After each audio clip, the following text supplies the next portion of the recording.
2353 লালগোয়ান express, যেটা যাবে আপনার হুমায়ুন নৈনিতালের উদ্দেশ্যে।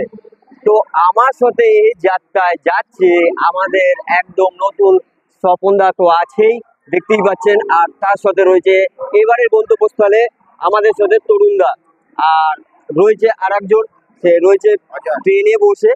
তো পরে দেখাবো তার। তো স্বপনদা তো রয়েছে, প্রত্যেকবারই যায় আমার সাথে।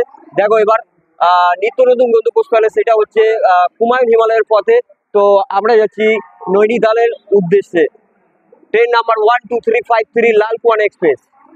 তরুণদা দেখো, কিছু বললে তো বলতে থাকো, বলতে পারো।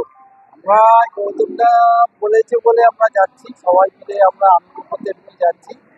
পাহাড়ি অঞ্চল, দুর্গম পথ, ও ভালো চেনে, আমাদেরকে নিয়ে যাচ্ছে। আমাদের সফরটা ভালো, আশা করছি খুব ভালো হবে।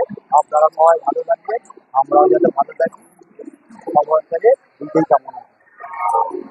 ঈশ্বরের কাছে আশীর্বাদ করো যে আমরা এই ট্যুরে যেন ভালোভাবে যেতে পারি এবং আসতে পারি, এবং প্রত্যেকটা জিনিস আমি নখ দর্পণে সব কিছু দেখাবো, পুঙ্খানু পুরো সব কিছু দেখাবো। আমি কোনো জিনিস আমি বাদ দেবো না, পুরো গাড়োয়াল হিমালয় এবং হুমায়ুন হিমালয় সব টোটাল আমি দেখাতে থাকবো। আমি বাংলায় ব্লগ করছি আর নিত্য নতুন জায়গায় ঘুরে বেড়াচ্ছি, তার ভিডিও আমি ফেসবুক এবং ইউটিউবে দিচ্ছি। হাওড়া স্টেশনে ভিডিও করা বন্ধ আছে, তবু আমি যেটুকু পারলাম আমি সেটুকু দেখানোর চেষ্টা করলাম। ভালো থাকবেন, সুস্থ থাকবেন, এই ভগবানের কাছে, ঈশ্বরের কাছে আশীর্বাদ করতে থাকি।